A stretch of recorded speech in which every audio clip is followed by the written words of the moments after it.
Les images de Las Vegas ce matin, très tôt, vous le voyez. Christian Latelle nous en parlait de ce panneau géant qui est installé. On va te manquer, mon ami, qu'on peut lire. Grégory Charles, on est très content de l'accueillir, qui a évidemment très bien connu René Angélil, Céline Dion. Vous avez tourné avec eux 2 ans, plus de 80 spectacles. Mais vous l'avez connu il y a longtemps, là. Racontez-nous l'anecdote. Moi, j'étais en train d'enregistrer un projet qui, à l'époque, pour nous, était extrêmement important. D'ailleurs, avec Radio-Canada. Mais il y a longtemps, là. On parle de début des années 80, là. J'avais 12 ans. Et on était dans un grand studio à Longueuil en train d'enregistrer ce projet-là. À l'autre bout du corridor, dans un minuscule studio, il y avait René qui enregistrait les premières chansons de Céline. Et au moment de la pause de lunch, il arrive dans notre studio, il dit « J'aurais besoin de quelqu'un pour faire des back vocals pour une chanteuse. » Et nous, pour vrai, notre projet était tellement gros qu'on pensait que c'était de la générosité de les chanter pour l'autre. Notre projet a disparu de la map. Mais elle, ça a vraiment bien marché. Et ce qui est phénoménal, c'est que après ça, bon, évidemment, Céline, c'est le projet de sa vie, là. Mais après ça, il m'avait rencontré juste une fois, là.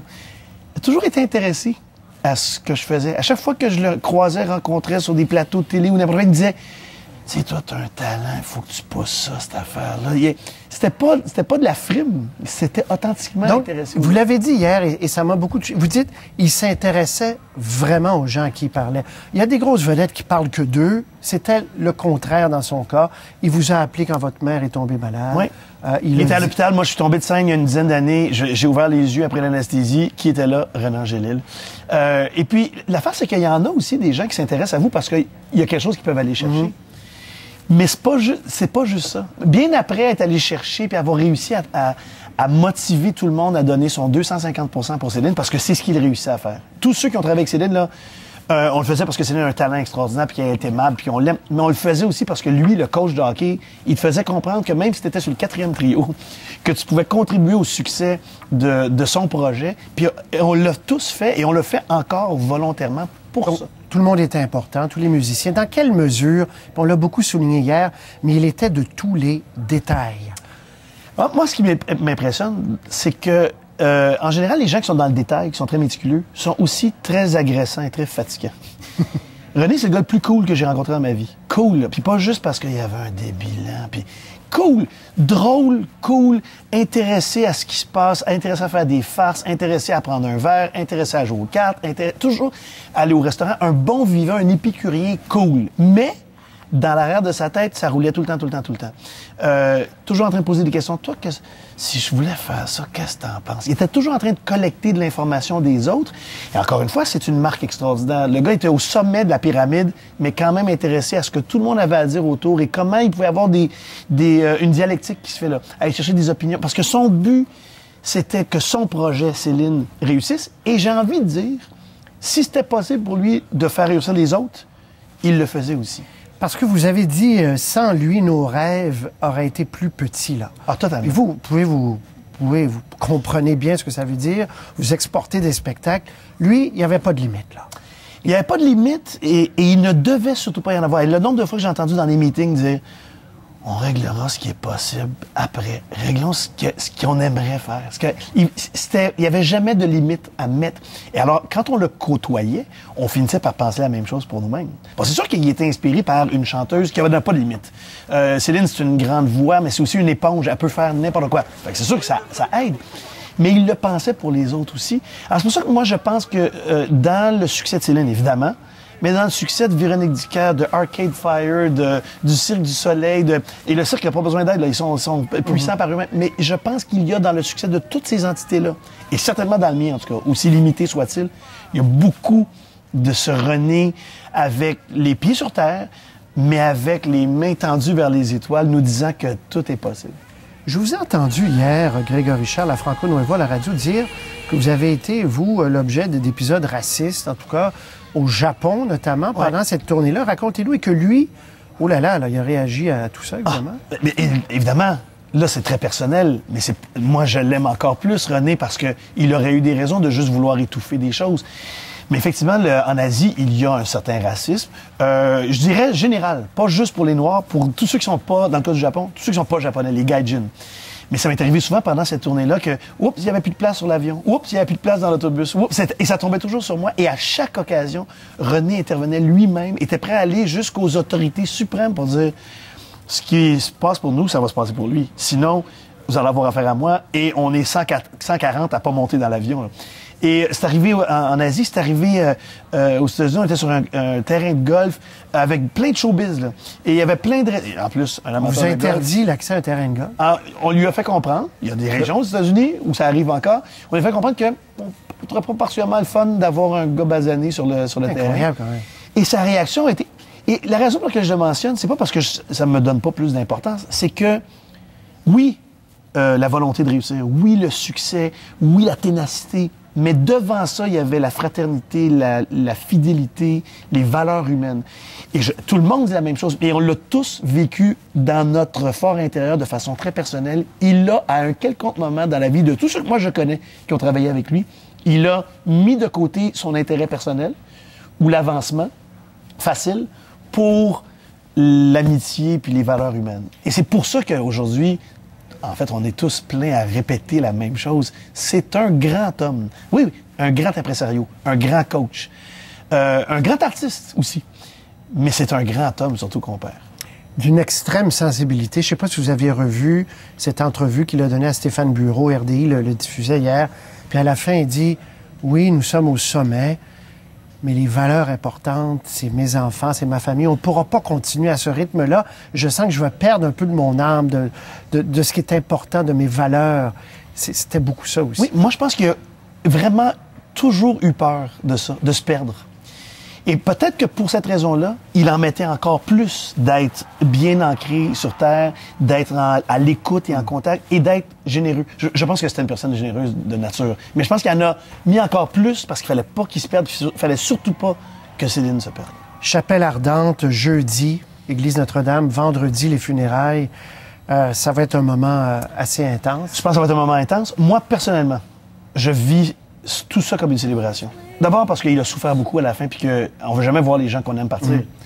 Mais c'est aussi le fun que ça dure pas éternellement, cette souffrance-là. Mais moi, je vois ça comme un moment de célébration. Son succès, c'est notre succès, et c'est comme ça qu'il le voyait. Il savait que son succès, c'était le Québec au complet qui avait créé ça.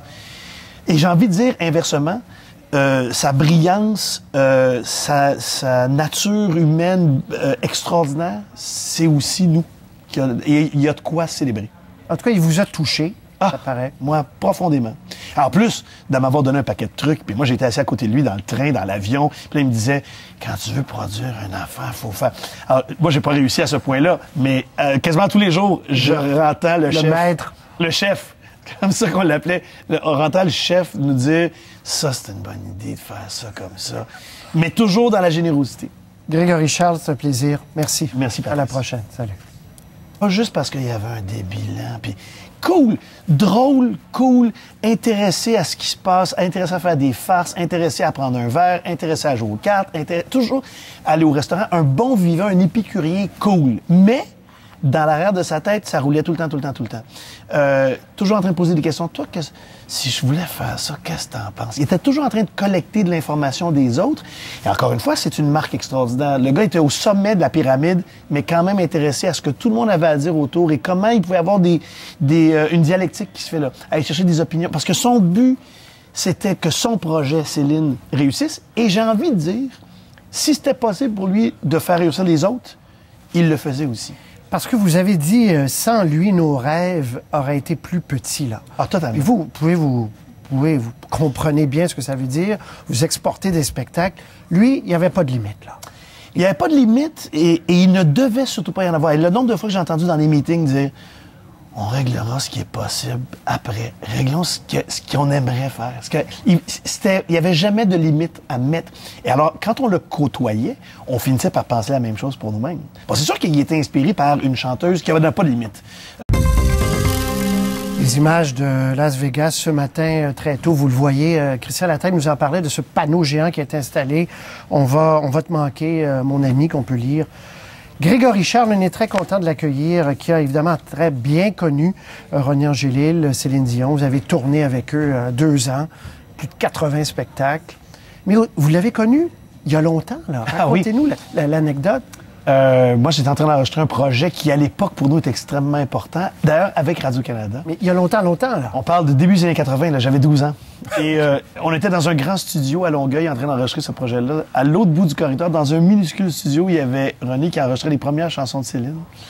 Et au moment de la pause de lunch, il arrive dans notre studio, il dit « J'aurais besoin de quelqu'un pour faire des back vocals pour une chanteuse. » Et nous, pour vrai, notre projet était tellement gros qu'on pensait que c'était de la générosité d'aller chanter pour l'autre. Notre projet a disparu de la map. Mais elle, ça a vraiment bien marché.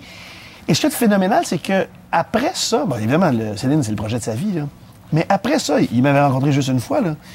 Il a toujours été intéressé à ce que je faisais. À chaque fois que je le croisais, rencontrais sur des plateaux de télé ou n'importe où, ça va se passer pour lui. Sinon, vous allez avoir affaire à moi et on est 140 à pas monter dans l'avion, là. Et c'est arrivé en Asie, c'est arrivé aux États-Unis, on était sur un terrain de golf avec plein de showbiz, là. Et il y avait plein de... En plus, un amateur On vous interdit l'accès à un terrain de golf? On lui a fait comprendre, il y a des régions aux États-Unis où ça arrive encore, on lui a fait comprendre que on trouverait pas particulièrement le fun d'avoir un gars basané sur le terrain. Incroyable, quand même. Et sa réaction a été... Et la raison pour laquelle je le mentionne, c'est pas parce que ça me donne pas plus d'importance, c'est que, oui, la volonté de réussir, oui, le succès, oui, la ténacité, mais devant ça, il y avait la fraternité, la fidélité, les valeurs humaines. Et tout le monde dit la même chose. Et on l'a tous vécu dans notre fort intérieur de façon très personnelle. Il a, à un quelconque moment dans la vie de tous ceux que moi je connais qui ont travaillé avec lui, il a mis de côté son intérêt personnel ou l'avancement facile pour l'amitié puis les valeurs humaines. Et c'est pour ça qu'aujourd'hui, en fait, on est tous pleins à répéter la même chose. C'est un grand homme. Oui, un grand impresario, un grand coach, un grand artiste aussi. Mais c'est un grand homme, surtout qu'on perd. D'une extrême sensibilité. Je ne sais pas si vous aviez revu. Il me disait, tu sais, toi, t'as un talent, il faut que tu pousses ça, cette affaire-là. C'était pas de la frime, c'était authentiquement intéressé. Vous l'avez dit hier, et ça m'a beaucoup touché. Vous dites, il s'intéressait vraiment aux gens à qui il parlait. Il y a des grosses vedettes qui parlent que d'eux. C'était le contraire dans son cas. Il vous a appelé quand votre mère est tombée malade. Oui. Il était à l'hôpital. Moi, je suis tombé de scène il y a une dizaine d'années. J'ai ouvert les yeux après l'anesthésie. Qui était là? René Angélil. Et puis, l'affaire, c'est qu'il y en a aussi des gens qui s'intéressent à vous parce qu'il y a quelque chose qu'ils peuvent aller chercher. Mm-hmm. Mais c'est pas juste ça. Bien après être allé chercher puis avoir réussi à motiver tout le monde à donner son 250% pour Céline, parce que c'est ce qu'il réussit à faire. Tous ceux qui ont travaillé avec Céline, là, on le faisait parce que Céline a un talent extraordinaire puis qu'elle est aimable puis on l'aime. Mais on le faisait aussi parce que lui, le coach de hockey, il te faisait comprendre que même si tu étais sur le 4e trio, que tu pouvais contribuer au succès de son projet. Puis on l'a tous fait et on le fait encore volontairement pour ça. Tout le monde était important, tous les musiciens. Dans quelle mesure, on l'a beaucoup souligné hier, mais il était de tous les détails. Moi, ce qui m'impressionne, c'est que, en général, les gens qui sont dans le détail, qui sont très méticuleux, sont aussi très agressants et très fatigants. René, c'est le gars le plus cool que j'ai rencontré dans ma vie. Cool, là. Puis Céline, c'est une grande voix, mais c'est aussi une éponge. Elle peut faire n'importe quoi. Fait que c'est sûr que ça aide. Mais il le pensait pour les autres aussi. Alors, c'est pour ça que moi, je pense que dans le succès de Céline, évidemment, mais dans le succès de Véronique Dicker, de Arcade Fire, du Cirque du Soleil, et le cirque n'a pas besoin d'aide, là, ils sont puissants par eux-mêmes, mais je pense qu'il y a dans le succès de toutes ces entités-là, et certainement dans le mien en tout cas, aussi limité soit-il, il y a beaucoup de ce René avec les pieds sur terre, mais avec les mains tendues vers les étoiles, nous disant que tout est possible. Je vous ai entendu hier, Grégory Charles, à Franco Nuevo, à la radio, dire que vous avez été, vous, l'objet d'épisodes racistes, en tout cas au Japon notamment, pendant cette tournée-là. Racontez-nous, et que lui, oh là là, il a réagi à tout ça, évidemment. Mais évidemment, là, c'est très personnel, mais moi, je l'aime encore plus, René, parce qu'il aurait eu des raisons de juste vouloir étouffer des choses. Mais effectivement, en Asie, il y a un certain racisme. Je dirais général, pas juste pour les Noirs, pour tous ceux qui sont pas, dans le cas du Japon, tous ceux qui sont pas japonais, les gaijins. Mais ça m'est arrivé souvent pendant cette tournée-là que, oups, il n'y avait plus de place sur l'avion. Oups, il n'y avait plus de place dans l'autobus. Oups, et ça tombait toujours sur moi. Et à chaque occasion, René intervenait lui-même, était prêt à aller jusqu'aux autorités suprêmes pour dire ce qui se passe pour